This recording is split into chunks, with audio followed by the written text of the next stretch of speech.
Gwangju FC won K-League 2 this season, not for the first time, but they've not really won it quite like that before. How did they do it, and can they stay up next year, do you think? Yeah, deserved champions. I'm sorry, I was taken back by it because it's actually the highest tally a team has actually done to get promoted. Normally, around about 70 to 75 points gets you automatic promotion, but they point tally of 86 this year. They weren't messing around. They went down, went, we'll come straight back up again.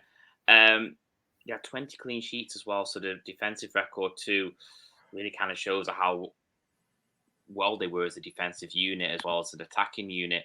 I think they're fine. The team they had that set up in this K-League 2 last season, they're running circles around most teams. Now, I remember watching Seoul play Seoul in I think it was July, and I was generally embarrassed to be there watching Gwangju play against them because they were just clearly a cut above us.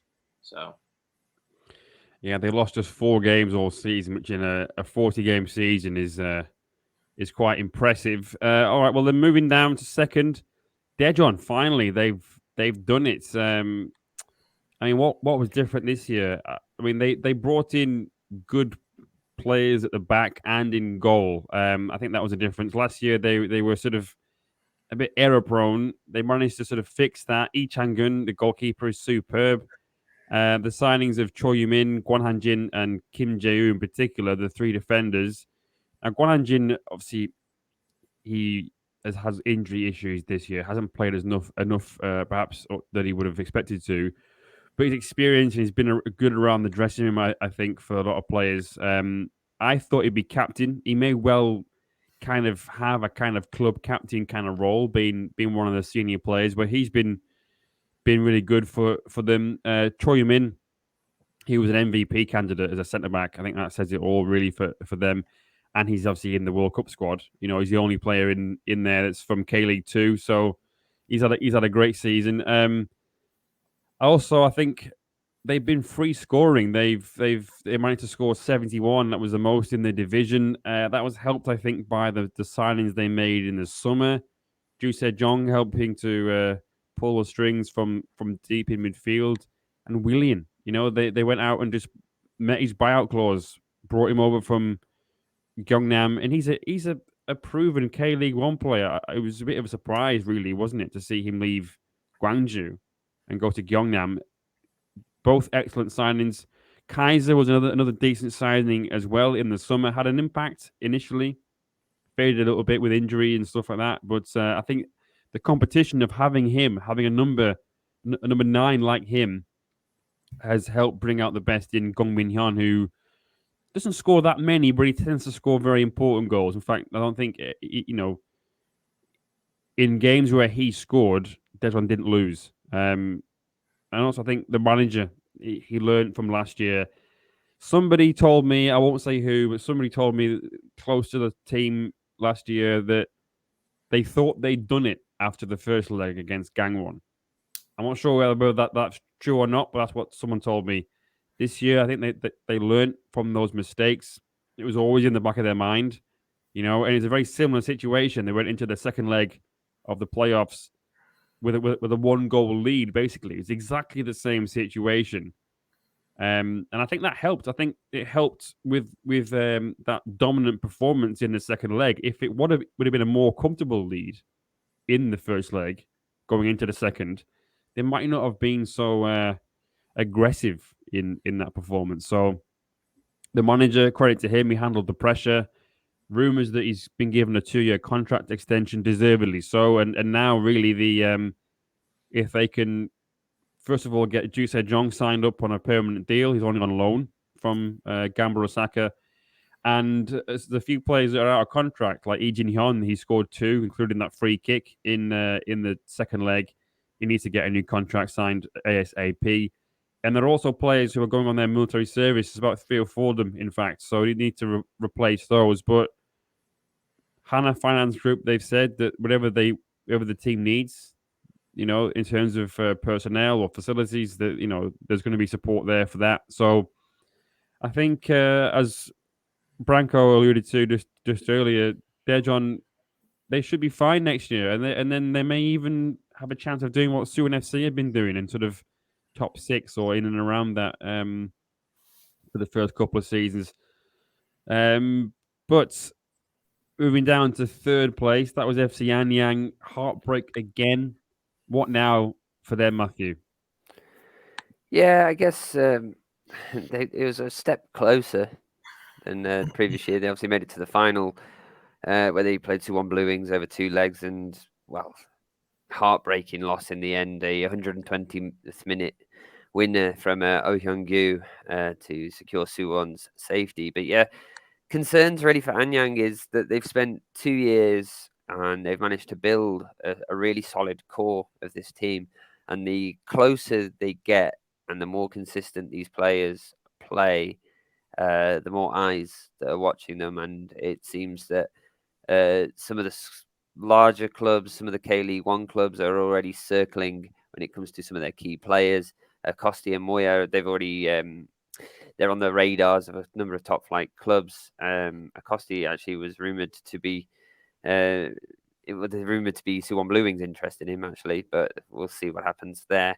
There's also their goalkeeper Kim Kyung-jun, who's getting some interest as well. But on positive terms, it's more playoff experience. It's another step closer, and with the added playoff final from this season, there's even more chances than ever to go up.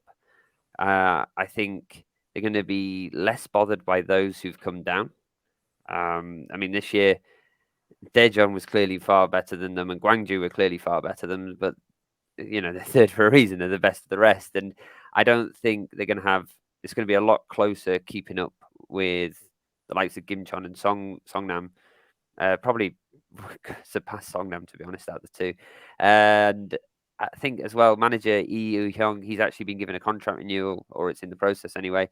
So they are looking for that stability. They want to build on what they've got. Where we see some K-League 2 teams, they don't achieve it and they've gone all in, and then the following year they have to have this big clear out.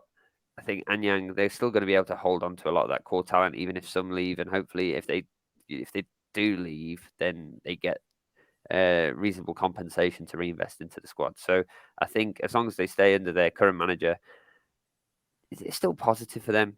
Heartbreak, but they'll look back at it as experience. Yeah, try and go one better next time and try and win the league, because Gimcheon, it might take them a little bit of time to get themselves into any kind of cohesive unit. But I mean, we're going further down the table now. Gimpo, it was their first season at this level. I suppose we have to talk about them a little bit because there's 2 more teams coming into the league next year. This would be kind of a good example to follow, really, because they got a shock win on the opening day. They beat Gwangju away 2-1. They annoyed other teams that finished above them. They beat Busan, they beat Jeonnam, they beat Jeonnam as well. They did all right. 10 wins is not too bad. 10 wins and 11 draws. All right, 19 losses won't really, be too thrilled with that. And they shipped 20. Well, they got a goal difference of -26. It's one of the worst in the league. But first season at professional level, they've done very, very well, and they've managed to sort of they signed a lot of players in the winter, and some worked, some didn't, and that's what it's going to be like, I think, for these teams coming up at this level. It'll be a trial and error kind of situation, and they've managed to, I think, assemble a decent squad. They had some good players like Son Sok-young and Yu Min-ho, who were named in sort of nominations for the best 11. And so, I think most of all, really, they weren't bottom. They were never really anywhere near the wooden spoon battle, if you want to call it that. So I think, fair play to Gimpo. Now, Michael, you talked about surprise packages in K-League 1. What about K-League 2? Well, to be honest, I think with the K-League 2, I have to take my hat off to Busan. Simply for the fact of the season they had prior in 2021, they ended bottom of the table. Now, they were joined on points with Eland in 2021, and Eland scored a few goals more. But to go from being 10th and the foot of the table up to the position they ended up in this season. Don't get me wrong, it ended in a heartbreaking manner for them because was it injury time winner for Jeonnam in the playoff game to knock them out of the playoffs. But apart from that, I think they should be very quite proud of themselves for what they achieved. A team that they went from bottom to top basically. So I think this season now, the off season now, Busan have got to look at it now and go, okay, what happens next year now? Was that a one-off season, or do we build on what we have?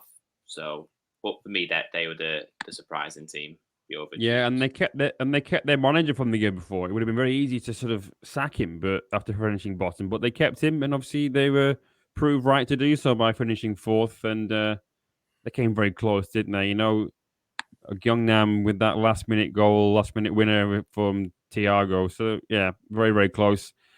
All right, well, down towards the bottom of the table, you could probably look at the biggest underachievers. Branko, I mean, there are two teams that should really be, given the sort of size of their backing and whatnot, Busan and Jeonnam in K-League 1. Which one of those or any other team do you think is the biggest underachievers in K-League 2 this season?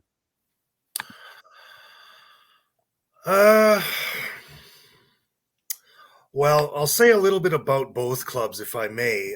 Sure. Busan finished 5th in 2021, and then they followed that up with a total car wreck this year.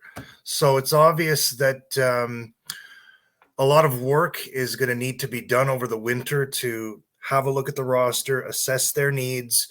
I think Park Jin-sub has a lot of work to do, and I have to consider the possibility that if they get off to a slow start in 2023, there could be another managerial change on the sidelines.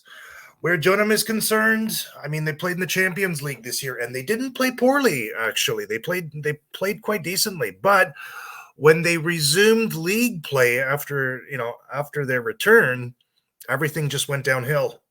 They went months without a win and essentially knocked themselves out of contention for anything. So that's another club that's really going to have to get back on track. Jeonnam has always had a really strong backing from the fans, especially. So the fans are going to have expectations for next year, and the turnaround's going to be it's going to have to be quick. And one last thing I would say is K-League 2 is better when they're competitive. So let's hope to see something better from them next year.